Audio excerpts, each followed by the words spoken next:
Hello friends, स्वागत है आपका हमारे चैनल स्टडी यूपी 53 में। दोस्तों, जैसा कि आप सभी जान रहे हैं कि मैंने लूसेंट का एक श्रृंखला आपके समक्ष लाया था और वो भी क्लास चल रही है जिसमें प्राचीन भारत का इतिहास हमने कवर कर लिया था। और दूसरा क्लास मैं स्टार्ट किया हूँ घटना चक्र। और घटना चक्र में हम लोग मॉडर्न हिस्ट्री के स्टार्टिंग पॉइंट से कुछ टॉपिक्स को हमने कल के वीडियो में कवर किया था। और आज हम गवर्नर जनरल तथा वायसराय के वीडियो से देखते हैं कि कहाँ तक के वीडियो को कवर कर सकते हैं। और हम लगभग 1-2 घंटे के इस वीडियो में जहाँ तक भी कवर कर पाएंगे वहाँ तक हम लोग प्रयास करेंगे पूरी तरीके से घटना चक्र का रिवीजन करते हुए चलें। आप लोगों को बस एक ही काम करना है। मैं उम्मीद करता हूं कि आप लोग इसे पढ़ चुके होंगे और आप लोग बुक भी पढ़ चुके होंगे, तो आप लोगों को थोड़ा सा फास्ट चलूँगा तो कोई प्रॉब्लम भी नहीं होनी चाहिए, क्योंकि सारे एग्ज़ाम्स करीब हैं और हमें जल्द से जल्द रिवीजन करना है। ठीक है दोस्तों, तो फिर आप लोग फास्ट स्पीड करके पढ़ लीजिएगा और मैं स्टार्ट करता हूँ। और प्लीज़ आप लोग अपना स्नेह प्यार बनाए रहिए और प्लीज़ लाइक्स करिए, मेरे चैनल को सब्सक्राइब करिए एंड शेयर करिए। और दोस्तों, आप लोग व्यूज पे और सब्सक्राइबर पे कभी मत जाइएगा, आप लोग बस क्वालिटी देखिए कि स्टडी में क्वालिटी है या नहीं है, इस पे आप जाइए। ठीक है, चलिए स्टार्ट करते हैं। गवर्नर जनरल और वायसराय से रिलेटेड जितने भी प्रश्न बने हैं अब तक के, लगभग 58 प्रश्न उसको देखेंगे और संभावित प्रश्न को भी हम लोग देखेंगे। चलिए, क्लाइव के समय में असैनिक तथा सैनिक दोनों सुधार हुए। असैनिक सुधारों के अंतर्गत क्लाइव ने उपहार लेना बंद करा दिए तथा निजी व्यापार बंद करा दिया। उसने आंतरिक कर देना अनिवार्य बना दिया। सैनिक सुधारों के अंतर्गत क्लाइव ने आज्ञा दी कि दोहरा भत्ता बंद कर दिया जाए। जनवरी 1766 से यह भत्ता केवल उन सैनिकों को ही मिलता था जो बंगाल तथा बिहार की सीमा से बाहर कार्य करते थे। अपने प्रशासनिक सुधारों के अंतर्गत हेस्टिंग ने सर्वप्रथम 1772 ईस्वी में कोर्ट ऑफ डायरेक्टर्स के आदेशानुसार बंगाल में द्वैध शासन की व्यवस्था की। तो बंगाल में द्वैध शासन की व्यवस्था देखिए दोस्तों, वॉरेन हेस्टिंग करता है। चलिए, सॉरी, उसकी समाप्ति की घोषणा करता है और वो द्वैध शासन लाता है रॉबर्ट क्लाइव। ठीक ठीक ठीक। आगे कह रहा है कि राजकोषीय कोषागार का स्थानांतरण मुर्शिदाबाद से कलकत्ता कर दिया। किसने किया? हेस्टिंग ने किया। वॉरेन हेस्टिंग का विचार था कि समस्त भूमि शासक की है।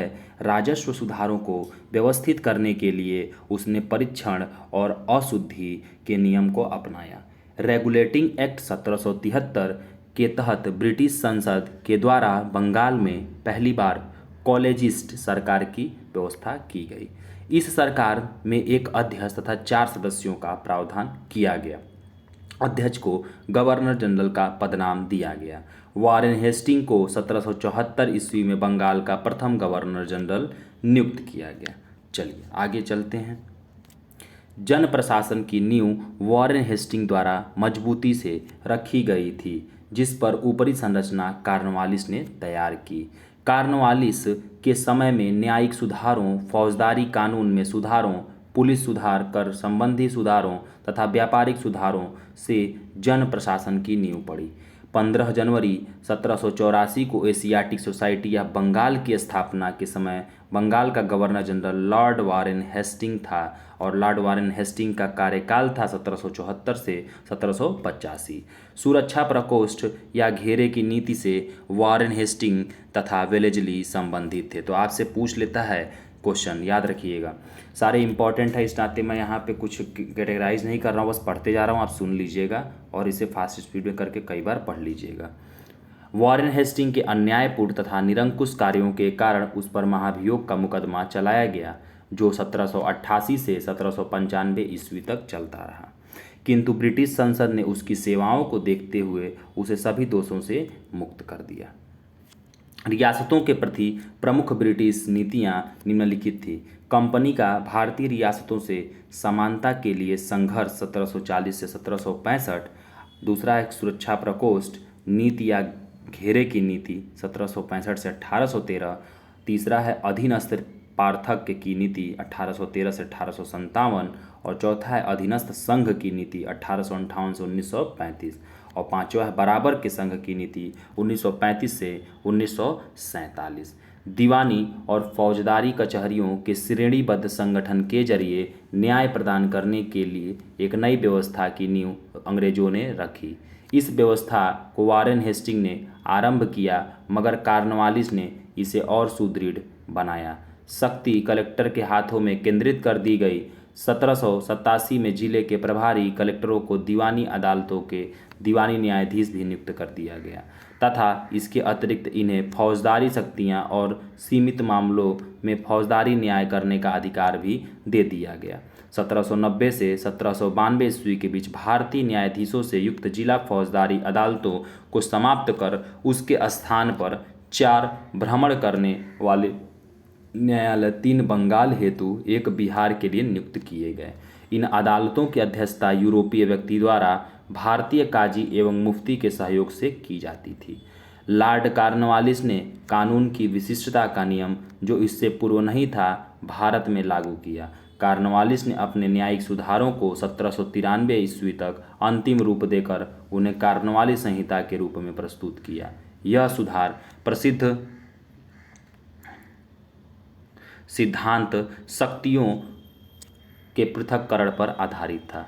इसके तहत उसने कर तथा न्याय प्रशासन को पृथक कर दिया। कलेक्टर की न्यायिक तथा फौजदारी शक्तियां ले ली गईं और उसके पास केवल संबंधी शक्तियां ही रह गईं। जिला दीवानी न्यायालय में कार्य के लिए अधिकारियों की एक श्रेणी बनाई गई। जिला न्यायाधीशों को फौजदारी तथा पुलिस के कार्य भी किए गए। भारत की प्रसंविधाबद्ध सिविल सेवा या लोक सेवा का प्रारंभ कॉर्नवालिस के द्वारा किया गया। लॉर्ड कॉर्नवालिस कार्यकाल 1786 से 1793 एवं 30 जुलाई 1805 से 5 अक्टूबर 1805 तक बंगाल का गवर्नर जनरल रहा। इसकी मृत्यु 5 अक्टूबर 1805 को गाजीपुर, उत्तर प्रदेश में हुई थी। इसकी यहीं पर कब्र स्थित है। लॉर्ड वेलेस्ली कार्यकाल 1798 से 1805 की सहायक संधि स्वीकार करने वाला पहला राज्य हैदराबाद 1798 ईस्वी में था। बसीन की संधि दिसंबर 1802 में पेशवा बाजीराव द्वितीय और अंग्रेजों के मध्य हुई। लॉर्ड वेलेस्ली की सहायक संधि को स्वीकार करने वाला पहला मराठा सरदार पेशवा बाजीराव द्वितीय था। इस सहायक संधि के तहत बाजीराव द्वितीय ने अंग्रेजों की संरक्षकता स्वीकार कर ली। इस संधि की शर्तों के अनुसार अंग्रेजों ने पेशवा को पूना में पुनः स्थापित करने के साथ लगभग 60,000 सैनिक पेशवा की रक्षा हेतु उसके राज्य में रखने का वादा किया, जबकि इसके बदले में पेशवा ने अंग्रेजों को 26 लाख रुपए वार्षिक आय वाले क्षेत्र प्रदान करने पर सहमति जताई। लॉर्ड वेलेस्ली कार्यकाल 1798 से 1805 ने भारतीय राज्यों को अंग्रेजी राजनीतिक परिधि में लाने के लिए सहायक संधि प्रणाली का प्रयोग किया। उसने सहायक संधि का आविष्कार नहीं किया। इस प्रणाली का अस्तित्व तो पहले से ही था, वह क्रमिक रूप से विकसित हुई थी। संभवतः डुप्ले प्रथम यूरोपी था जिसने अपनी सेना किराए पर भारतीय राजाओं को दी थी। अंग्रेजों ने यह प्रणाली अपनाई। प्रथम सहायक संधि 1765 में अवध से की गई, जब कंपनी ने निश्चित धन के बदले उसकी सीमाओं की रक्षा करने का वचन दिया। लॉर्ड वेलेस्ली द्वारा विशिष्ट रूप से प्रवर्तित सहायक संधि को स्वीकार करने वाले राज्य थे: पहला हैदराबाद 1798, मैसूर 1799, तंजौर 1799, अवध 1801 और पेशवा 1802 और बरार के भोसले 1803 और Scindia 1804, Jodhpur, Jaipur, Machheri, Bundi, Bharatpur. Lord William Bentinck ने जुलाई 1828 में गवर्नर जनरल का कार्यभार संभाला। उसने सती प्रथा, बालिका शिशुवध जैसी सामाजिक कुरीतियों को समाप्त करने के लिए प्रभावकारी प्रयत्न किया तथा देश में ठगी समाप्त कर शांति और व्यवस्था स्थापित की। उसने कोर्ट ऑफ डायरेक्टर्स की इच्छाओं के अनुसार भारतीय रियासतों के प्रति यथासंभव तटस्थता की नीति अपनाई। जयपुर में अव्यवस्था ने ऐसा उग्र रूप धारण कर लिया कि ब्रिटिश रेजिडेंट पर ही प्रहार कर दिया गया, परंतु इस पर भी बेंटिक ने हस्तक्षेप करना स्वीकार नहीं किया। इसी प्रकार जोधपुर, बूंदी, कोटा तथा भोपाल में उसने हस्तक्षेप नहीं किया। यद्यपि ऐसा करने के लिए पर्याप्त कारण थे, परंतु उसने इस नीति का अनुसरण छोड़कर 1831 ईस्वी में मैसूर तथा 1834 में कुर्ग एवं कछार की रियासतों को अपने प्रदेश में मिला लिया, क्योंकि वहाँ बहुत अधिक अव्यवस्था थी। विलियम बेंटिक कार्यकाल 1828 से 1835 के शासन के 7 वर्षों में पुरानी निरंतर युद्धों का संयोजन की नीति को तिलांजलि दे दी गई। भारत के इतिहास में बेंटिक का नाम सामाजिक तथा प्रशासनिक सुधारों के कारण स्मरण किया जाएगा।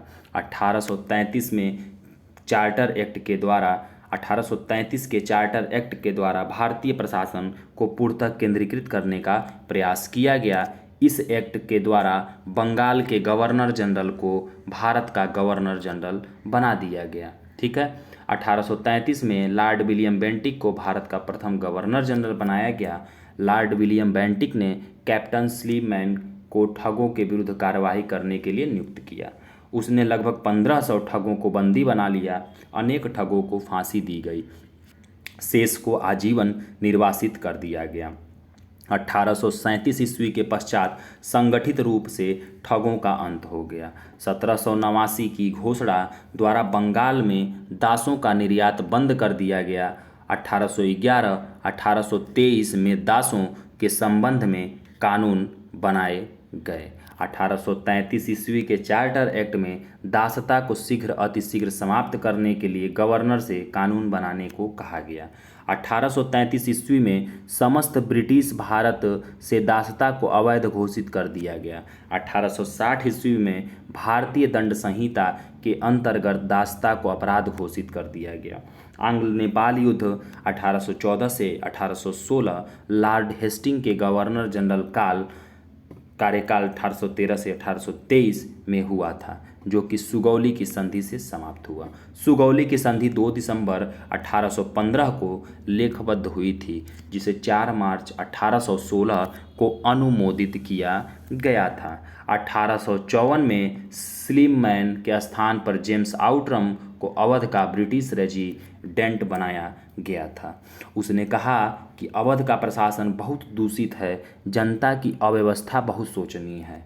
आउटरम की रिपोर्ट को ही फरवरी 1856 में अवध के अधिग्रहण का आधार बनाया गया तथा लॉर्ड डलहौजी कार्यकाल 1848 से 1856 ने अवध के नवाब वाजिद अली शाह पर कुशासन का आरोप लगाकर 13 फरवरी 1856 को उसका अंग्रेजी राज्य में विलय कर लिया। अवध के अतिरिक्त डलहौजी के व्यापकत के सिद्धांत के अंतर्गत विलय किए गए प्रदेश थे सतारा 1848, जैतपुर एवं संभलपुर 1849, बघाट 1850, उदयपुर 1852, झांसी 1853, नागपुर 1854 तथा करौली 1855 थे। कोर्ट ऑफ डायरेक्टर्स ने करौली के व्यापकगत प्रस्ताव को अस्वीकार कर दिया। भारत में रेल निर्माण की दिशा में प्रथम प्रयास ब्रिटिश गवर्नर लॉर्ड डलहौजी द्वारा किया गया। प्रथम रेलवे लाइन 1853 में बम्बई से थाने के बीच डलहौजी के समय बिछाई गई। रेल यात्रा का प्रारंभ ग्रेट इंडियन पेनिनसुला रेलवे द्वारा किया गया। भारत में रेलवे के विकास का मुख्य उद्देश्य कच्चे माल को देश के आंतरिक भागों से बंदरगाहों तक ले जाना था। इसका दूसरा उद्देश्य सेना को दूर दराज तक के क्षेत्रों में पहुंचाना भी था, ताकि ब्रिटिश शासकों के प्रति होने वाले किसी भी विद्रोह को सरलता से कुचला जा सके। रेलवे का सर्वाधिक विस्तार 1900 के आसपास लॉर्ड कर्जन के समय में हुआ। ब्रिटिश भारतीय राज्य क्षेत्र का अंतिम प्रमुख विस्तार लॉर्ड डफरिन ने किया, जब 1885 ईस्वी में तृतीय आंग्ल बर्मा युद्ध के बाद 1 जनवरी 1886 को बर्मा को ब्रिटिश भारत में मिला लिया गया। डलहौजी से पूर्व सार्वजनिक निर्माण कार्य एवं सैनिक बोर्ड पर था। इसके कार्यकाल में पहली बार एक अलग सार्वजनिक निर्माण विभाग बनाया गया। सार्वजनिक उपयोग के कार्य के लिए बहुत सा धन व्यय किया जाने लगा। ईश्वर चंद्र विद्यासागर के अथक प्रयासों के फलस्वरूप लॉर्ड कैनिंग के समय विधवा पुनर्विवाह अधिनियम 1856 ईस्वी पारित हुआ। इस अधिनियम के 15 के तहत विधवा विवाह को वैध मान लिया गया और उस विवाह से उत्पन्न हुए बालक वैध घोषित किए गए। विधवाओं के कल्याण से जुड़े अन्य नेता थे पश्चिमी भारत में विष्णु शास्त्री और धोंदो के सौ कर्वे 1899 में पूना में विधवा आश्रम की स्थापना करते हैं। 1857 ईस्वी की महान क्रांति का सबसे महत्वपूर्ण परिणाम था महारानी की उद्घोषणा। यह उद्घोषणा 1 नवंबर 1858 को इलाहाबाद में हुए दरबार में लॉर्ड कैनिंग द्वारा उद्घोषित की गई। इसमें ईस्ट इंडिया कंपनी के शासन की समाप्ति और भारत के शासन को सीधे ब्रिटिश शाही ताज के अंतर्गत लाने की घोषणा की गई। इसके तहत लॉर्ड कैनिंग ब्रिटिश भारत का प्रथम वायसराय बना। महारानी विक्टोरिया को भारत की साम्राज्ञी 1877 ईस्वी में नियुक्त किया गया। जनवरी 1877 में आयोजित किए गए दिल्ली दरबार में इन्हें कैसर-ए-हिंद की उपाधि प्रदान की गई। प्रथम आंग्ल अफगान युद्ध 1839 से 1842 के मध्य हुआ था। इस दौरान भारत के गवर्नर जनरल ऑकलैंड थे। लॉर्ड लीटन के समय द्वितीय आंग्ल अफगान युद्ध 1878 से 1880 हुआ था। 1843 के एक्ट 5 के द्वारा भारत के तत्कालीन गवर्नर जनरल लॉर्ड एलनबरो ने दास प्रथा का उन्मूलन किया था। इसके काल 1842 से 1844 किसका काल बता रहा है लॉर्ड एलनबरो के दौरान अगस्त 1843 में सिंध को पूर्ण रूप से ब्रिटिश साम्राज्य में मिला लिया गया। चतुराईपूर्ण निष्क्रियता या कुशल अकर्मण्यता की नीति आंग्ल अफगान संबंधों के संदर्भ में लॉर्ड एलनबरो के काल से प्रारंभ होकर लॉर्ड नॉर्थब्रुक के काल तक चलती रही। इस काल को कुशल अकर्मण्यता की नीति का काल कहा जाता है। इस नीति को प्रायः जॉन लॉरेंस के नाम से विशिष्ट रूप से संबंधित किया जाता है, क्योंकि उसके वायसराय काल में इस नीति का अनुसरण करने का स्पष्ट अवसर मिला और इस नीति की रूपरेखा स्पष्ट करने की निश्चित की गई। कुशल अकर्मण्यता शब्द का J.W.S. वाइडली ने एडिनबरा रिव्यू के एक लेख में प्रयोग किया था। भारत में अंग्रेजों के समय में प्रथम जनगणना लॉर्ड मेयो जिनका काल था 1869 से 1872 के काल में 1872 में प्रथम जनगणना हुई, किंतु लॉर्ड रिपन के काल में नियमित जनगणना 1881 में शुरू हुई। लॉर्ड मेयो की हत्या अंडमान निकोबार द्वीप समूह भ्रमण के दौरान शेर अली अफरीदी नामक एक कैदी के द्वारा कर दी जाती है। मेयो प्रथम गवर्नर जनरल था जिसकी हत्या उसके कार्यकाल में की गई। 1876 में लीटन के वायसराय बनकर आने पर अफगानिस्तान के प्रति अपनाई गई नीति में परिवर्तन आया। कुशल अकर्मण्यता की नीति के स्थान पर अग्रगामी नीति का अनुसरण होने लगा। मेजर सेंडेमन की बलूचिस्तान में गवर्नर जनरल के एजेंट के रूप में नियुक्त के साथ ही बलूचिस्तान में हस्तक्षेप न करने के स्थान पर हस्तक्षेप की नीति अपनाई गई। वर्नाकुलर प्रेस एक्ट या भारतीय भाषा समाचार पत्र अधिनियम 1878 में लॉर्ड लीटन के काल में पारित किया गया। इस अधिनियम को मुंह बंद करने वाला अधिनियम भी कहा गया। अर्स्किन पेरी ने इस अधिनियम को विपरीतगामी और असंगत तथा भारत की भावी प्रगति के लिए घातक पग बताया। श्री एस.एन. बनर्जी ने इसे आकाश से वज्रपात कहा है।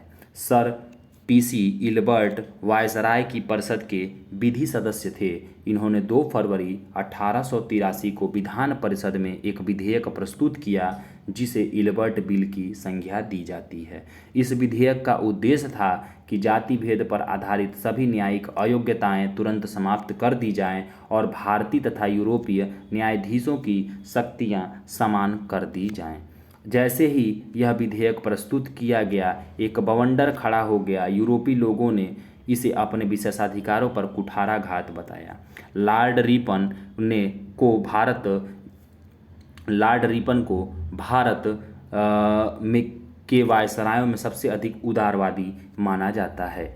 उन्हें 100 या उससे अधिक कार्यरत मजदूरों वाली फैक्ट्रियों में काम करने वाली महिलाओं तथा बच्चों के संबंध में कुछ उदारवादी नियम बनाए, जिन्हें प्रथम फैक्ट्री अधिनियम 1881 के नाम से जाना जाता है। इस अधिनियम के तहत 7 वर्ष से कम उम्र के बच्चों के लिए फैक्ट्रियों में काम करने पर रोक एवं 7 से 12 वर्ष के बच्चों की कार्यविधि प्रतिदिन 9 घंटे तथा इन्हें महीने में 4 दिन की छुट्टी का प्रावधान किया गया।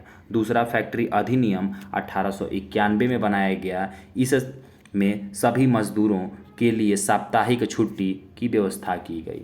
लॉर्ड मेयो के समय में सृजित स्थानीय स्वशासन को वास्तविक स्थानीय शासन बनाने के लिए लॉर्ड रिपन ने उन्हें आवश्यक नियम प्रदान किए।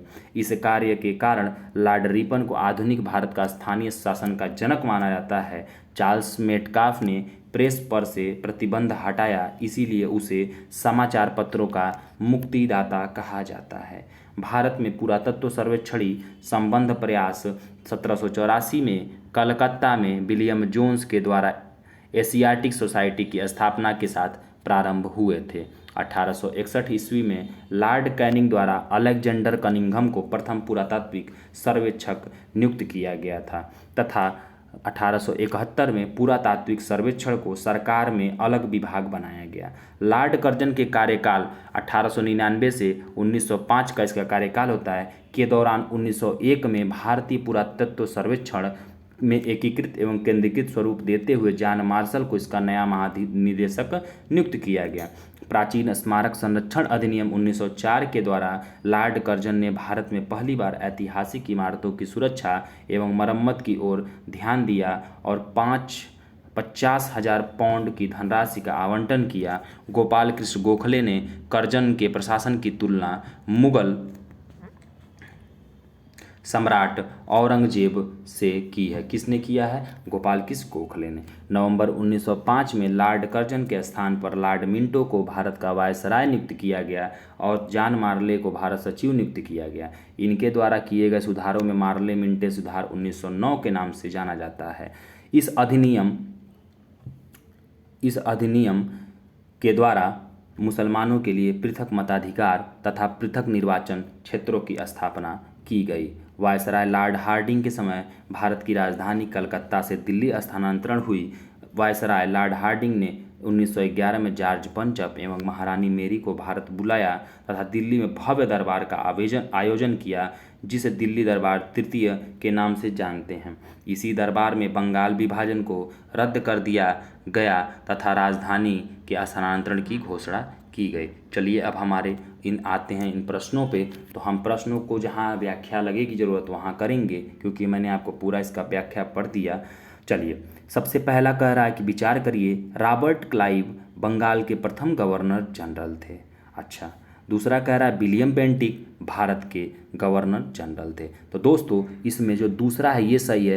रॉबर्ट क्लाइव बंगाल के सिर्फ गवर्नर होते हैं पहले, और विलियम बेंटिक जो होते हैं दोस्तों यह भारत के प्रथम गवर्नर जनरल थे। चलिए आगे चलते हैं। दूसरा प्रश्न कह रहा है कि भारत के प्रथम गवर्नर जनरल थे। तो भारत के प्रथम गवर्नर जनरल दोस्तों अगर देखा जाए तो भारत के प्रथम गवर्नर जनरल ये हो जाएंगे। इसमें देखिए ऑप्शन नहीं दिया है, वॉरेन हेस्टिंग ने, लॉर्ड विलियम बेंटिक होंगे, उनका ऑप्शन नहीं दिया है, तो ये विवादित प्रश्न है। चलिए आगे चलते हैं कि भारत का प्रथम गवर्नर जनरल कौन था। तो दोस्तों ई उपयुक्त में से कोई नहीं, क्योंकि भारत का प्रथम गवर्नर जनरल कौन होंगे तो लॉर्ड विलियम बेंटिक होंगे। चलिए आगे चौथा नंबर प्रश्न कह रहा है कि निम्नलिखित घटनाओं पर विचार कीजिए। क्लाइव का पुनः भारत आगमन, इलाहाबाद की संधि। अच्छा, पांचवा नंबर प्रश्न कहाँ गया? हाँ, बक्सर का युद्ध और वॉरेन हेस्टिंग का भारत का गवर्नर बनना। चलिए तो इसमें विचार करना है, तो इसमें होगा क्या सही उसको मैं पढ़ देता हूँ, आप सुन लीजिए। बक्सर का युद्ध 22 अक्टूबर 1764, क्लाइव का पुनः भारत आगमन 3 मई 1765, इलाहाबाद की संधि अगस्त 1765 और वॉरेन हेस्टिंग का भारत का गवर्नर बनना 1774। चलिए एक मिनट। पांचवा प्रश्न कह रहा है कि निम्न कथनों में से कौन सा सही नहीं है। तो चलिए देख लेते हैं निम्न कथनों में से कौन सा सही नहीं है। तो इसमें बोल रहा है कि सी सही नहीं है, मतलब कि लॉर्ड विलियम बेंटिक सबसे बड़े ब्रिटिश शासकों में से एक था, क्योंकि उसने भारत में ब्रिटिश साम्राज्य को संग्रहित किया। ये सही नहीं है, बाकी पढ़ दे रहा हूँ वो सही है। जन प्रशासन की नींव वारेन हेस्टिंग द्वारा मजबूती से रखी गई, जिस पर ऊपरी संरचना कॉर्नवालिस ने की। बी कह रहा है ईस्ट इंडिया कंपनी की असैनिक और सैनिक सुधार करने का श्रेय क्लाइव को जाया जाता है। डी कह रहा है लॉर्ड डलहौजी ने द्वितीय के सिद्धांत के आधार पर ब्रिटिश साम्राज्य के समृद्ध क्षेत्र जोड़े। तो ये तीनों सही था। ठीक है, चलिए अब हम आगे चलते हैं, छठे नंबर प्रश्न पे चलते हैं। कह रहा है कि भारत में ब्रिटिश साम्राज्य का संस्थापक कौन था। तो भारत में ब्रिटिश साम्राज्य का संस्थापक मित्रों लॉर्ड क्लाइव होता है, रॉबर्ट क्लाइव, जो कि गवर्नर बनता है। ठीक है, चलिए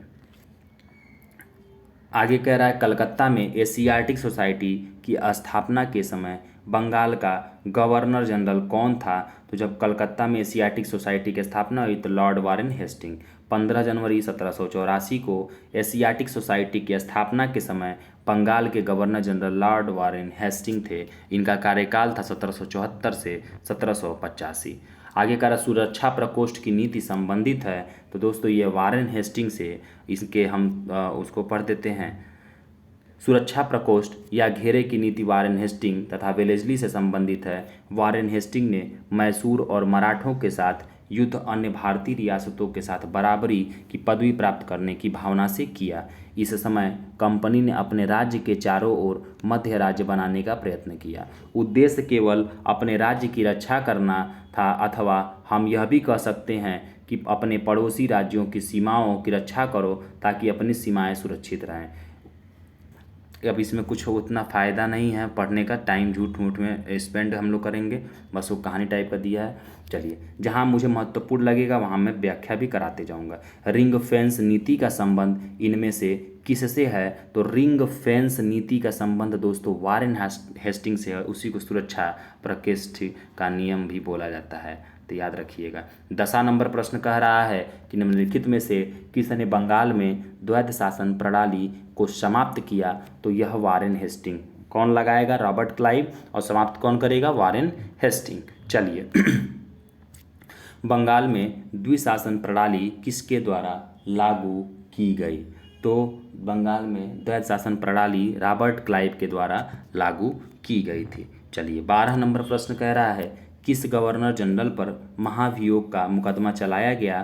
तो दोस्तों वारेन हेस्टिंग पर महाभियोग का मुकदमा चलाया गया इंग्लैंड में। चलिए 13 नंबर प्रश्न कह रहा है निम्नलिखित में से किस पर ब्रिटिश संसद में महाभियोग का मुकदमा चलाया गया था। तो दोस्तों वारेन हेस्टिंग पर ब्रिटिश संसद में महाभियोग का मुकदमा चलाया गया था। चलिए अब हम अपने 14 नंबर प्रश्न पे आ जाते हैं। 14 नंबर प्रश्न कह रहा है भारत में न्यायिक संगठन की स्थापना किसने की। तो 14 नंबर क्या कह रहा है, भारत में न्यायिक संगठन की स्थापना किसने की। तो लॉर्ड कॉर्नवालिस ने की। चलिए देख लेते हैं व्याख्या। दीवानी और फौजदारी न्यायालय के श्रेणीबद्ध संगठन के जरिए न्याय प्रदान करने की एक नई व्यवस्था की नींव अंग्रेजों ने रखी। इस व्यवस्था को वारेन हेस्टिंग ने आरंभ किया, मगर कॉर्नवालिस ने इसे और सुदृढ़ बनाया। 1763 की कॉर्नवालिस संहिता शक्तियों के पृथक्करण के सिद्धांत पर आधारित थी, जिसके तहत कर और न्याय प्रशासन को पृथक कर दिया गया। चलिए हम 15 नंबर क्वेश्चन पे चलते हैं। 15 नंबर प्रश्न कह रहा है निम्नलिखित में से किस गवर्नर जनरल ने भारत की प्रसंविधाबद्ध सिविल सेवा का सृजन किया, जो कालांतर में भारतीय सिविल सेवा के नाम से जानी गई। तो यह देखिए कॉर्नवालिस ने। चलिए 16 नंबर प्रश्न कह रहा है कि भारतीय लोक सेवा का प्रवर्तन किया गया। तो यह किसके, कॉर्नवालिस के शासनकाल में। फिर आपसे क्वेश्चन पूछ रहा है 17 नंबर कि लॉर्ड कॉर्नवालिस की कब्र कहाँ स्थित है। तो दोस्तों यह गाजीपुर में स्थित है। इसके व्याख्या को थोड़ा समय पढ़ देता हूँ, याद रखिएगा। लॉर्ड कॉर्नवालिस 1786 से 1793 ईस्वी एवं 30 जुलाई 1805 से 5 अक्टूबर 1805 तक बंगाल का गवर्नर जनरल रहा। इसे भारत में इस्तमरारी अथवा स्थायी बंदोबस्त न्यायिक संहिता भारतीय लोक सेवा प्रवर्तक के रूप में जाना जाता है। इसकी मृत्यु 5 अक्टूबर 1805 को गाजीपुर उत्तर प्रदेश में हुई। यहीं पर इसकी कब्र बनाई गई। ठीक है, चलिए अब हम अपने आते हैं 18 नंबर प्रश्न पे। तो 18 नंबर प्रश्न कह रहा है कि लॉर्ड वेलेस्ली द्वारा लागू की गई सहायक संधि व्यवस्था के बारे में निम्नलिखित में से कौन सा कथन लागू नहीं होता है। तो लागू नहीं होता है कौन सा, तीसरा, कंपनी के लिए एक नियत आय का प्रबंधन करना। ठीक है, तो चलिए हम इसके व्याख्या को पढ़ लेते हैं।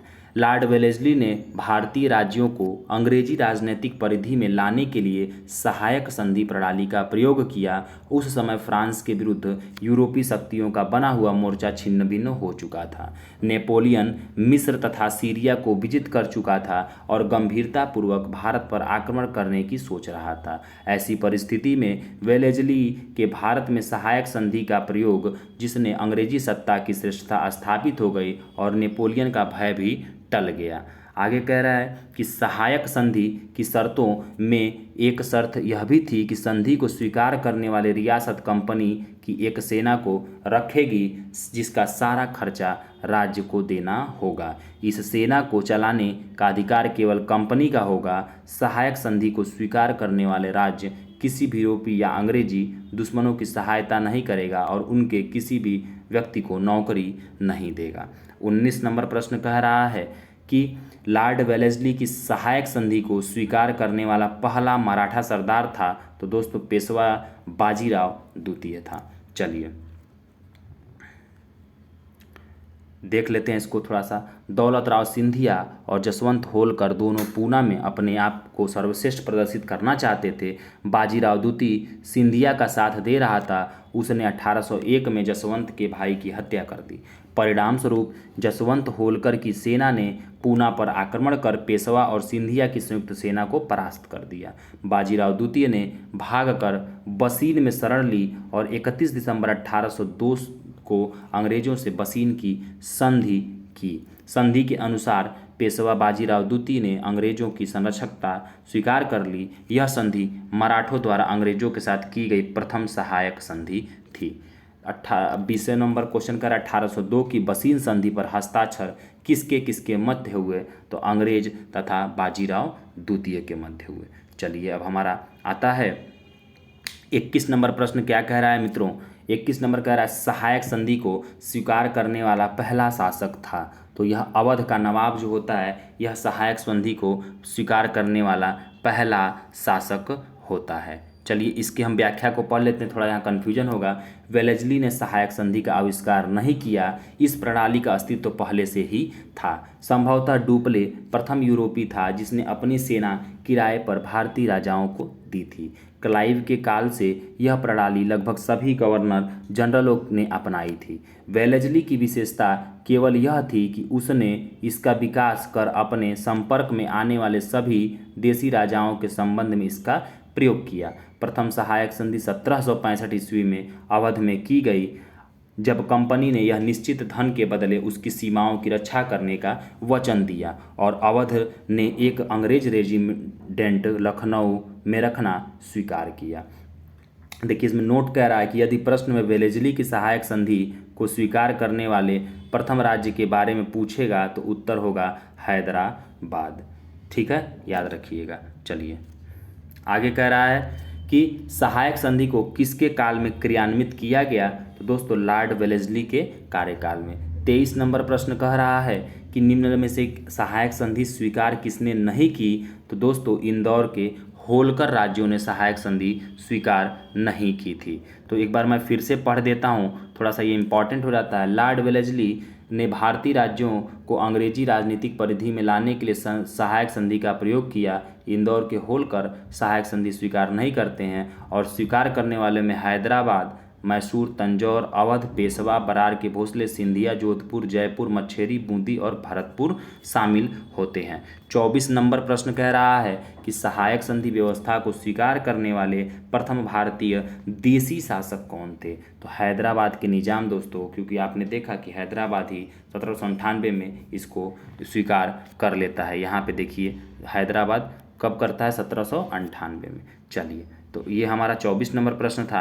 अब हम चलते हैं अपने 25 नंबर प्रश्न पे। हमारा 25 नंबर प्रश्न कह रहा है कि निम्नलिखित प्रश्नों पर विचार करिए जिनमें लॉर्ड वेलेस्ली के साथ सहायक संधि की थी और उसके द्वारा किए गए संधियों का सही कालानुक्रम नीचे दीजिए। देखिए कालानुक्रम पूछ दिया कि सही कालानुक्रम, तो दोस्तों कालानुक्रम में अगर आप देखेंगे तो ए सही होगा, 1 2 3 4। पहले हैदराबाद किया, फिर 1799 करीब मैसूर, फिर अवध करता है दोस्तों, और फिर सिंधिया करते हैं। तो हैदराबाद, मैसूर, अवध और सिंधिया। तो देखिए क्रम भी पूछा है यूपीपीसीएस मेंस 2014 में।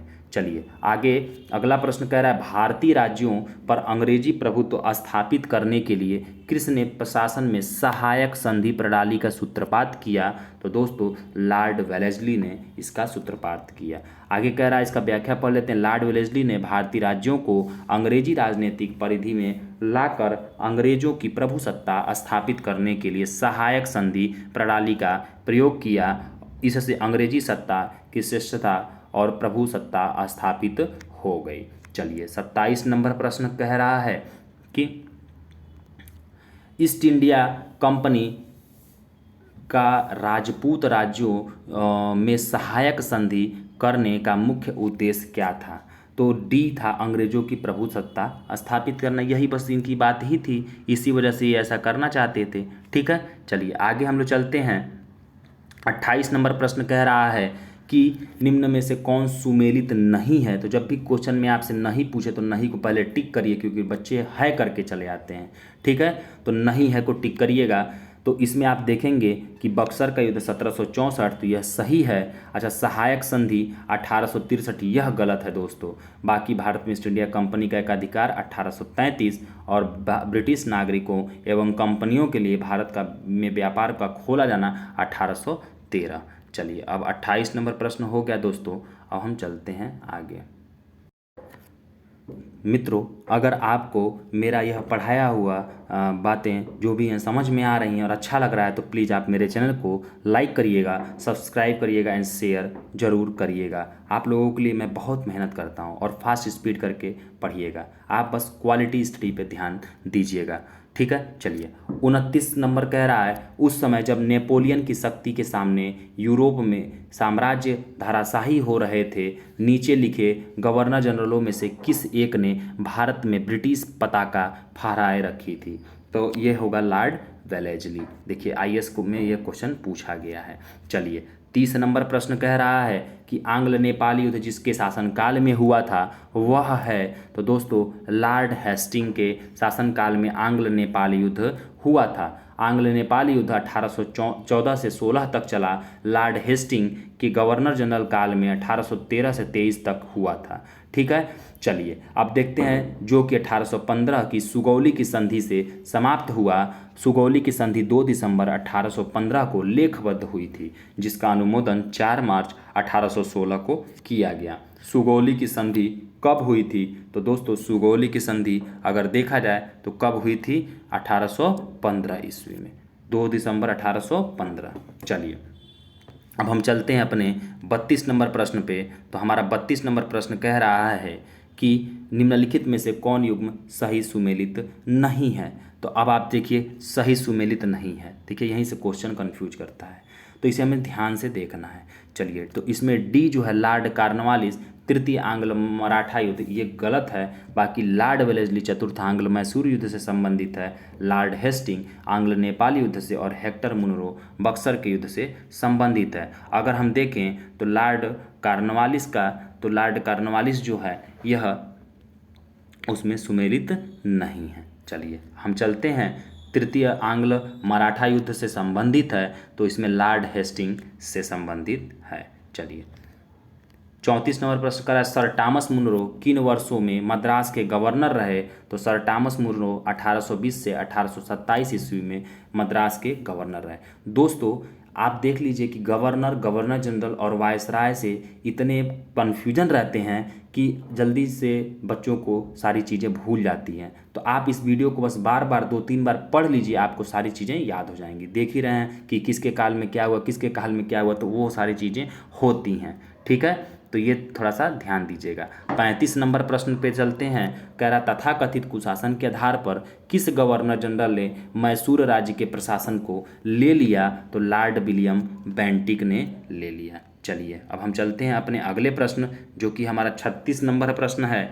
कह रहा है कि निम्नलिखित बंगाल के गवर्नर जनरलों में से कौन एक तृतीय आंग्ल मैसूर युद्ध से संबद्ध है? तो दोस्तों लॉर्ड कॉर्नवालिस। ठीक है, तो याद रखिएगा। आगे कह रहा है, इसकी व्याख्या देख लेते हैं। तृतीय आंग्ल मैसूर युद्ध 1790 से 92 से लॉर्ड कॉर्नवालिस संबद्ध है। इस युद्ध में कॉर्नवालिस ने स्वयं सेना की बागडोर संभाली थी। इस युद्ध में टीपू ने श्रीरंगपट्टनम की संधि 1792 में कर ली थी, जिसके अनुसार टीपू को अपने राज्य का लगभग आधा भाग अंग्रेजों और उसके साथी निजाम और मराठों को क्या हुआ, देना पड़ा था। तो याद रखिएगा।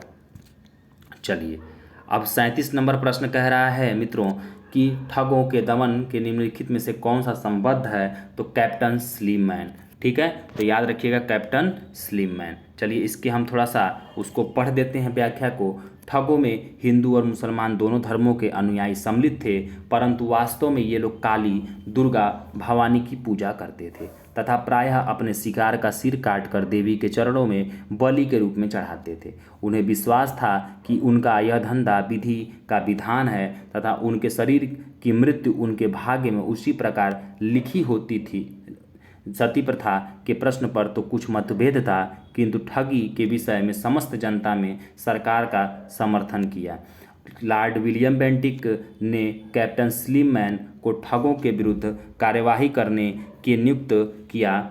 उसने लगभग 1500 ठगों को बंदी बनाया। अनेक ठगों को फांसी दी गई, शेष को आजीवन निर्वासित कर दिया गया। 1837 के पश्चात संगठित रूपों से ठगों का अंत हो गया। 38 नंबर प्रश्न कह रहा है, ठगों का उन्मूलन किसके नेतृत्व में हुआ था, तो ठगों का उन्मूलन कैप्टन स्लीमैन के नेतृत्व में हुआ था। चलिए 39 नंबर प्रश्न हम लोग करते हैं कि सती प्रथा पर पाबंदी किसने लगाई, तो विलियम बेंटिक ने लगाई, और किसके, राजा राम मोहन राय के सहयोग से। चलिए सती को गैर कानूनी किसने घोषित किया, तो विलियम बेंटिक ने घोषित किया था। आगे कह रहा है कि विलियम बेंटिक के द्वारा सती प्रथा किस वर्ष समाप्त की गई, तो दोस्तों इसमें 1829 में सती प्रथा और 1830 में दोस्तों आप देखेंगे तो एक और प्रथा थी वो समाप्त की गई थी, थोड़ा सा ध्यान नहीं आ रहा है मुझे।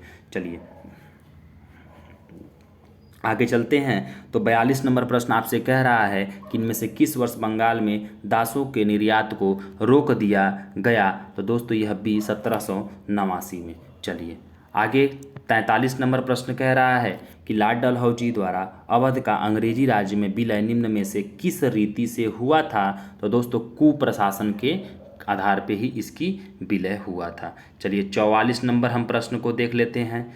44 नंबर प्रश्न को तो थोड़ा सा हम देख लेते हैं ये विलय वाला को, क्योंकि इससे इंपॉर्टेंट क्वेश्चन बन जाते हैं। तो लॉर्ड डलहौजी, जिसका कार्यकाल 1848 से 1856, ने अवध के नवाब वाजिद अली शाह पर कुशासन का आरोप लगाकर 13 फरवरी 1856 को अवध का अंग्रेजी राज्य में विलय कर लिया। अवध के अतिरिक्त डलहौजी के व्यापक सिद्धांत के अंतर्गत सतारा 1848, जैतपुर, संभलपुर 1849, बघात 1850, उदयपुर 1852, झांसी 1853, नागपुर 1854 और करौली 1855 में शामिल हुए थे।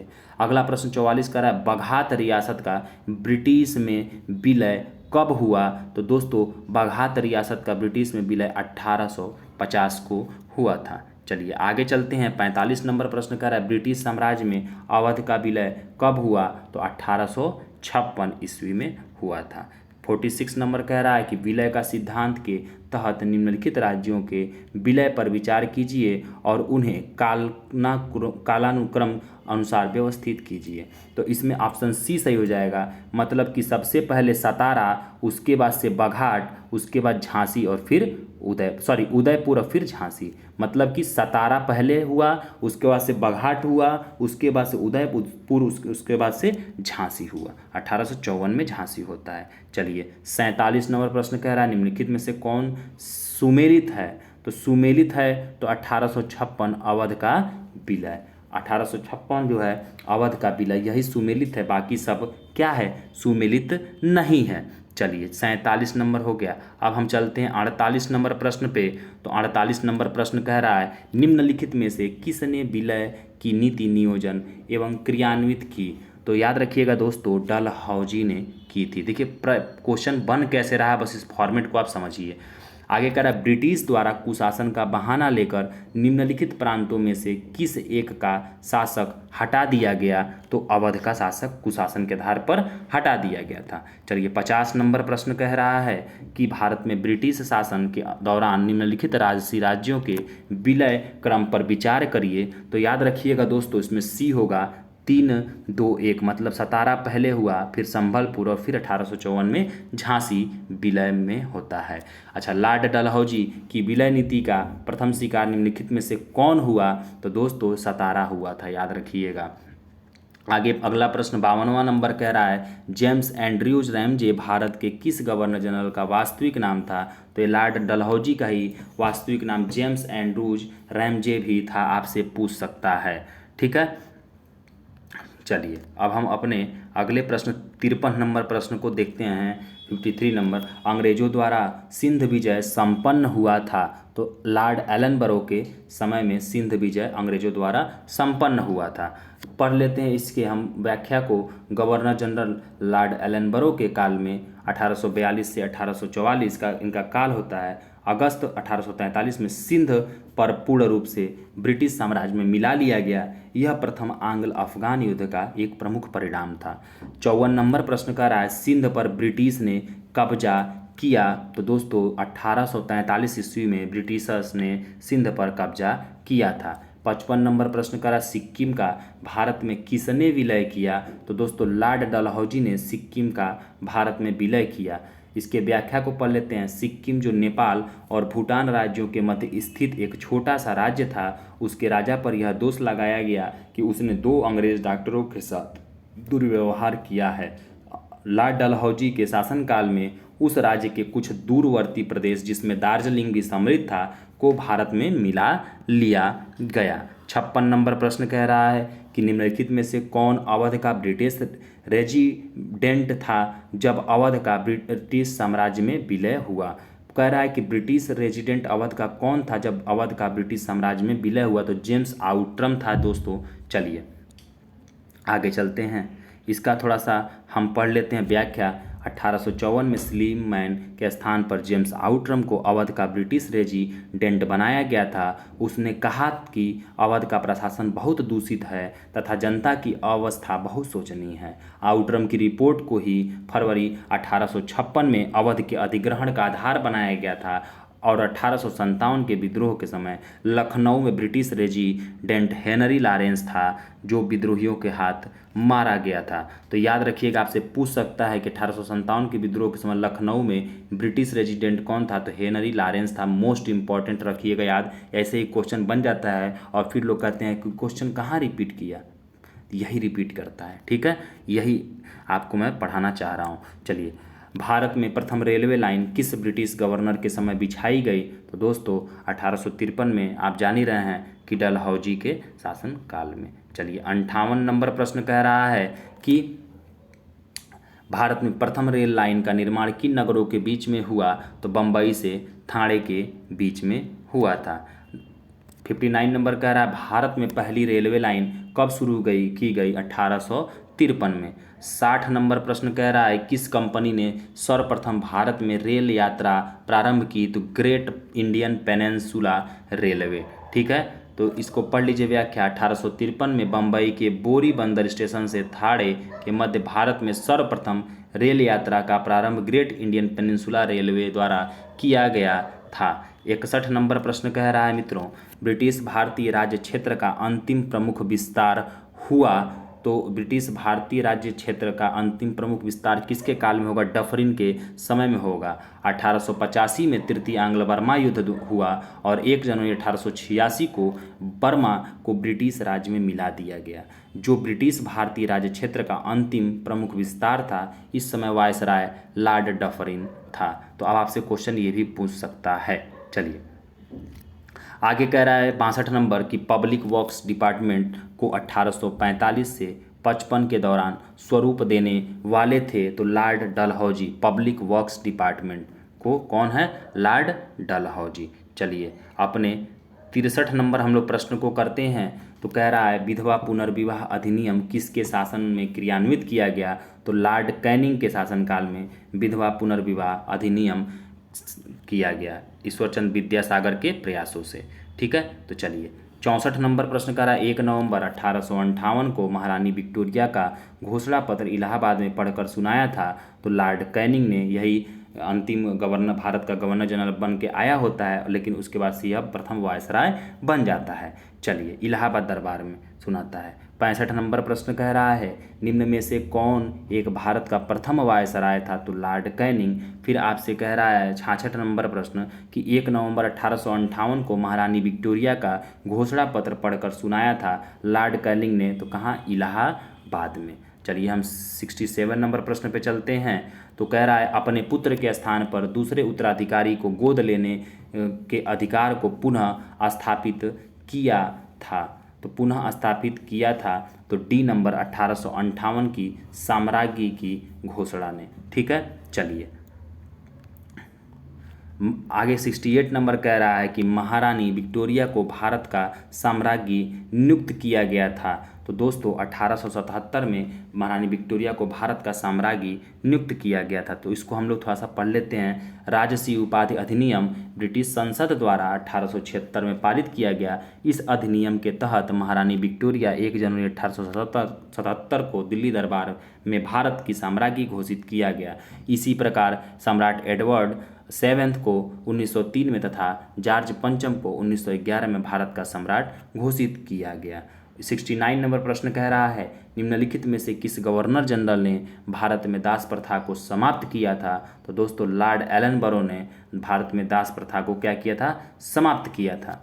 चलिए 70 नंबर प्रश्न कह रहा है कि निम्नलिखित युग्मों में से कौन एक सही सुमेलित है? तो लॉर्ड कॉर्नवालिस, जो कि अस्थायी बंदोबस्त की प्रक्रिया को लाया था, यही बस सही है, बाकी सब गलत है।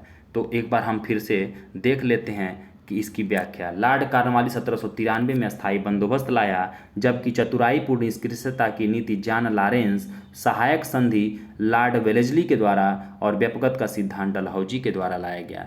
भारतीय राष्ट्रीय कांग्रेस की स्थापना ए.ओ. ह्यूम ने लॉर्ड डफरिन के कार्यकाल में 1885 में की थी। चलिए आगे चलते हैं। 71 नंबर प्रश्न कह रहा है कि निम्नलिखित में से कौन सुमेलित नहीं है? तो डी जो है लॉर्ड कैनिंग उच्चतम निष्क्रियता, यह गलत है, बाकी 3 सुमेलित है। लॉर्ड कॉर्नवालिस अस्थायी बंदोबस्त, लॉर्ड वेलेस्ली सहायक संधि, लॉर्ड डलहौजी व्यापकता का सिद्धांत। चलिए 72 नंबर प्रश्न कह रहा है, अस्थायी बंदोबस्त किसके शासनकाल में प्रारंभ किया गया? तो लॉर्ड कॉर्नवालिस के शासनकाल में प्रारंभ किया गया। 73 नंबर प्रश्न कह रहा है, निम्नांकित में से कौन सुमेलित नहीं है? तो नहीं है तो इसमें सी लॉर्ड हेस्टिंग जो है द्वितीय आंग्ल मराठा युद्ध, ये नहीं है। बाकी आप देखेंगे तो लॉर्ड कॉर्नवालिस अस्थायी बंदोबस्त, वेलेस्ली सहायक संधि प्रणाली और लॉर्ड विलियम बेंटिक 1829 का 17वां रेगुलेशन। 74 नंबर प्रश्न कह रहा है मित्रों, पेशवाई को कब समाप्त किया गया? तो पेशवाई को 1818 ईस्वी में क्या कर दिया गया? समाप्त कर दिया गया। चलिए अब हम अपने 75 नंबर प्रश्न पे चलते हैं। तो यह कह रहा है कि निम्नलिखित में से किसने राजपूताना की देशी रियासतों के साथ वर्ष 1817-18 की अधीनस्थ संधि की बातचीत की थी? तो बी चार्ल्स मेटकाफ ने। ठीक है, चलिए आगे चलते हैं। तो 76 नंबर प्रश्न कह रहा है, निम्न में से कौन सुमेलित नहीं है? तो लॉर्ड का ये सी नहीं है, सर जॉन शोर आंग्ल नेपाल युद्ध, बाकी लॉर्ड कॉर्नवालिस अस्थायी बंदोबस्त, वेलेस्ली सहायक संधि और हेस्टिंग तृतीय आंग्ल मराठा युद्ध से संबंधित है। चलिए 77 नंबर प्रश्न पे चलते हैं। तो कौन एक सुमेलित है? तो दोस्तों याद रखिएगा, इसमें सी लॉर्ड वेलेस्ली के समय में ही चतुर्थ आंग्ल मैसूर युद्ध होता है, यही एक सुमेलित है। तो एक बार हम फिर देख लेते हैं। लॉर्ड एलनबरो सिंध का अंग्रेजी राज्य में विलय कराता है और 1843 ईस्वी में। लॉर्ड डलहौजी कुशासन का आरोप लगा के 1856 में अवध का विलीन कराता है। लॉर्ड वेलेस्ली चतुर्थ आंग्ल मैसूर युद्ध 1799 में, उसी में टीपू सुल्तान मारा जाता है। लॉर्ड हेस्टिंग तृतीय आंग्ल मराठा युद्ध 1817 से 1818। ठीक है, चलिए ये सही होगा। चलिए अब हम आगे चलते हैं 78 नंबर प्रश्न पे चलते हैं मित्रों। तो 78 नंबर प्रश्न कह रहा है कौन सुमेलित नहीं है। देखिए कितना प्रश्न यहाँ से घुमाया है, हर साल पूछा है। तो कौन सुमेलित नहीं है, तो लॉर्ड लिटन प्रथम आंग्ल अफगान युद्ध का प्रारंभ होना, ये सुमेलित नहीं है। बाकी डलहौजी अवध का विलीनीकरण, डफरिन भारतीय राष्ट्रीय कांग्रेस की स्थापना, विलियम बेंटिक चार्टर एक्ट 1833 का पारित होना, ये सब इन्हीं के काल में हुआ था। 79 नंबर क्वेश्चन कह रहा है निम्न में से कौन चतुराईपूर्ण निष्क्रियता की नीति के साथ जुड़ा है। तो दोस्तों जॉन लॉरेंस चतुराईपूर्ण निष्क्रियता की नीति के साथ क्या है, जुड़ा हुआ है। चलिए आगे हम चलते हैं 80 नंबर प्रश्न, भारत में अंग्रेजों के समय के प्रथम जनगणना कब हुई थी। तो प्रथम जनगणना दोस्तों लॉर्ड मेयो 1872 में हुई थी और रेगुलर जनगणना लॉर्ड रिपन के काल में 1881 से शुरू हुई थी। 81 नंबर प्रश्न कह रहा है वह कौन व्यक्ति था जिसने भारत में पहली बार जनसंख्या की जनगणना करवाई। तो दोस्तों लॉर्ड मेयो ने भारत में जनगणना कराई, और याद रखिएगा। चलिए 82 नंबर प्रश्न कह रहा है किस वायसराय की हत्या अंडमान निकोबार द्वीप समूह जब वे भ्रमण पर था तो एक दंडित अपराधी द्वारा कर दिया गया। तो लॉर्ड मेयो की, जिसने प्रथम जनगणना कराई थी। तो याद रखिएगा, ठीक है मित्रों। 83 नंबर प्रश्न कह रहा है मित्रों कि किस वायसराय की हत्या उसके कार्यकाल में की गई। तो लॉर्ड मेयो। 84 नंबर प्रश्न करा अफगानिस्तान के प्रति एक जोश भरी अग्र फॉरवर्ड नीति का अनुसरण करने वाला पहला गवर्नर कौन था। तो यह दोस्तों लिटन था। व्याख्या पढ़ते हैं 1876 में लिटन के वायसराय बनकर आने पर अफगानिस्तान के प्रति अपनाई गई नीति में परिवर्तन आया। कुशल आक्रमणता की नीति के स्थान पर अग्रगामी नीति का अनुसरण होने लगा। 85 नंबर प्रश्न कह रहा है अफगानिस्तान के प्रति आक्रामक नीति किस वायसराय ने अपनाई थी। तो यह लॉर्ड लिटन ने अपनाई थी। चलिए 86 नंबर प्रश्न कह रहा है कौन भारत का वायसराय सबसे दीर्घ काल तक रहा। तो लॉर्ड कर्जन जो था यह भारत का वायसराय सबसे दीर्घ काल तक रहता है। चलिए अब हम अपने चलते हैं, और कितने साल तक रहता है, तो 7 वर्षों तक रहता है, याद रखिएगा। 87 नंबर प्रश्न चलते हैं, भारत में स्थानीय स्वायत्तशासी संस्थाएं 1882 में सशक्त की गई थीं। तो बी लॉर्ड रिपन के द्वारा। चलिए लॉर्ड रिपन के द्वारा, तो इसमें सब उनके थॉट को कही गई है, तो इसलिए वो इम्पॉर्टेंट नहीं है व्याख्या। 88 नंबर प्रश्न कह रहा है भारत में स्थानीय स्वायत्त शासन को किसने प्रोत्साहित किया। तो लॉर्ड रिपन ने किया था। ठीक है, लिटन और रिपन में बच्चे कन्फ्यूज हो जाते हैं, ध्यान दीजिएगा।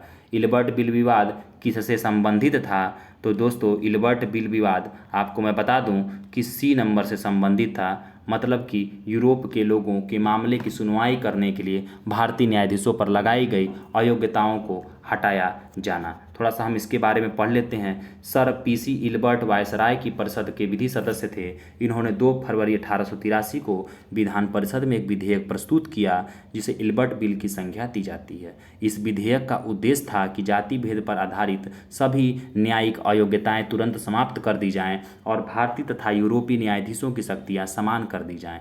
यूरोपीय लोगों ने इसे अपने विशेषाधिकारों पर कुठाराघात माना। इल्बर्ट बिल को लेकर हुए विवाद के कारण ही 1884 में लॉर्ड रिपन ने अपना कार्यकाल पूरा होने से पूर्व त्यागपत्र दे दिया। चलिए अब हम चलते हैं 90 नंबर प्रश्न पे। तो कह रहा है किसकी पदावधि में महिलाओं तथा बच्चों की कार्याविधि के घंटों को सीमित करने तथा स्थानीय शासन को आवश्यक नियम बनाने के लिए प्राधिकृत करने के लिए प्रथम फैक्ट्री अधिनियम का अधिग्रहण किया गया। तो यह लॉर्ड रिपन के द्वारा। चलिए आगे चलते हैं। 91 नंबर प्रश्न कह रहा है कि विचार करिए कथनों पर। तो इसमें बी सही है, केवल 2, मतलब कि M.A. लोखंडे ब्रिटिश भारत में मजदूर आंदोलन संगठित करने में अग्रगामी थे। चलिए अब हम चलते हैं अपने 92 नंबर प्रश्न पे। तो 92 नंबर प्रश्न करा निम्नलिखित में से किसे भारतीय में स्थानीय स्वायत्त का जनक माना जाता है। तो लॉर्ड रिपन को माना जाता है। बस इतना पढ़िए। 93 नंबर प्रश्न कह रहा है कि कौन सुमेलित नहीं है। तो दोस्तों स्थानीय स्वशासन जो लॉर्ड रिपन थे, यहाँ लॉर्ड लिटन दिया, ये गलत है। बाकी वेलेस्ली ने सहायक संधि लाया, डलहौजी राज्य अपहरण की नीति, और कॉर्नवालिस स्थायी बंदोबस्त लाता है। चलिए 94 नंबर प्रश्न को देखते हैं। तो इसमें कह रहा है कि सूची को मिलाना है। तो सूची को मिलाना है तो चलिए हम इसको देख लेते हैं डायरेक्ट इसको, क्योंकि हम लोग का थोड़ा सा वीडियो लंबा हो रहा है तो इसमें हम याद रख लेते हैं। चलिए इसके हम व्याख्या को पढ़ लेते हैं। क्लाइव ने 1765 ईस्वी में बंगाल में द्वैध शासन प्रणाली लागू की। बेंटी के कार्यकाल में ही मैकाले द्वारा आधुनिक शिक्षा की नींव रखी गई। अपने प्रस्तावों में मैकाले की यह योजना थी कि यह एक ऐसा वर्ग बनाया जाए जो रंग तथा रक्त से तो भारतीय हो, परंतु प्रवृत्ति, नैतिकता तथा बुद्धि से अंग्रेज हो। मैकाले का विचार 7 मार्च 1835 में एक प्रस्ताव द्वारा अनुमोदित कर दिया गया, जिसमें यह निश्चित हुआ कि उच्च स्तरीय प्रशासन की भाषा अंग्रेजी होगी। चार्ल्स मेटकाफ ने प्रेस पर से प्रतिबंध हटाया, इसे लिए उसे समाचार पत्रों का मुक्तिदाता कहा जाता है। कर्जन के काल में वर्ष 1905 में बंगाल का विभाजन हुआ था। चलिए 95 नंबर प्रश्न कह रहा है मित्रों कि सूची 1 को सूची 2 से मिलाना है। तो इसमें आप देखेंगे तो ए सही है, और मैं आपको इसका पढ़ देता हूँ। ए सही है। तो फर्स्ट का डी मतलब कि लॉर्ड डलहौजी जो थे ये व्यक्तिगत के सिद्धांत से जुड़ेंगे, और आप देखेंगे कि लॉर्ड विलियम बेंटिक सती प्रथा का निषेध से जुड़ेंगे, और फिर आप देखेंगे कि लॉर्ड रिपन जो थे ये लॉर्ड रिपन जो थे ये स्वायत्त शासन, और कर्जन बंगाल विभाजन से जुड़ जाएंगे। चलिए प्रश्न की संख्या बहुत ज़्यादा है तो जल्दी जल्दी करते हैं। निम्नलिखित में से कौन सी जोड़ी गवर्नर जनरल और घटना सुमेलित है। तो दोस्तों लॉर्ड एलनबरो सिंध का विलय। ठीक है, चलिए 97 नंबर प्रश्न पे चलते हैं। कह रहा भारतीय पुरातत्व सर्वेक्षण की स्थापना किसके काल में हुई थी। तो लॉर्ड कर्जन के ही काल में भारतीय पुरातत्व सर्वेक्षण की स्थापना हुई थी। इसका हम पढ़ लेते हैं। तो कह रहा है कि भारत में पुरातत्व सर्वेक्षण संबंधी प्रयास 1784 में कलकत्ता में विलियम जोन्स द्वारा एशियाटिक सोसाइटी की स्थापना के साथ प्रारंभ हुए थे। 1861 ईस्वी में लॉर्ड कैनिंग द्वारा अलेक्जेंडर कनिंघम को प्रथम पुरातात्विक सर्वेक्षण नियुक्त किया गया तथा 1871 में पुरातात्विक सर्वेक्षण के आधार के लिए सरकार को अलग विभाग बनाया गया। लॉर्ड कर्जन के कार्यकाल 1899 से 1905 के दौरान 1901 में भारतीय पुरातत्व सर्वेक्षण को एकीकृत एवं केंद्रीकृत स्वरूप देते हुए सर जॉन मार्शल को इसका नया महानिदेशक नियुक्त किया गया। 98 नंबर प्रश्न कह रहा है कि भारतीय पुरातत्व सर्वेक्षण की स्थापना हुई थी। तो लॉर्ड कर्जन के काल में। चलिए 99 नंबर प्रश्न कह रहा है मित्रों कि निम्नलिखित में से किस ने पुरातत्व सर्वेक्षण विभाग की स्थापना की। तो पुरातत्व सर्वेक्षण विभाग की स्थापना की, तो ये विवादित क्वेश्चन है तो इससे हम आगे बढ़ते हैं। 100 नंबर प्रश्न को हम लोग देख लेते हैं। तो 100 नंबर प्रश्न को देखेंगे तो प्राचीन स्मारक संरक्षक एक्ट किस गवर्नर जनरल के कार्यकाल में पारित हुआ। तो यह लॉर्ड कर्जन के काल में पारित हुआ था। ठीक है, चलिए 101 नंबर प्रश्न कह रहा है कि भारत में कर्जन के प्रशासन की तुलना औरंगजेब से किसने की थी। तो दोस्तों जी गोपाल कृष्ण गोखले, जी के गोखले भी इनको शॉर्ट नेम में बोलते हैं। इंपीरियल कैडेट कॉर्पस की स्थापना किसने की थी। तो मित्रों लॉर्ड कर्जन ने की थी। चलिए इंपीरियल कैडेट कॉर्पस की स्थापना लॉर्ड कर्जन ने की थी। 103 नंबर कह रहा है कि ब्रिटिश साम्राज्य के दौरान निम्नलिखित वायसरायों पर विचार करिए और इनका पदावधियों के कालानुक्रम को दर्शाना है, सही दर्शाना है। तो इसमें आपका Lord Curzon, Lord Chelmsford, Lord Hardinge और लॉर्ड इरविन दिया है।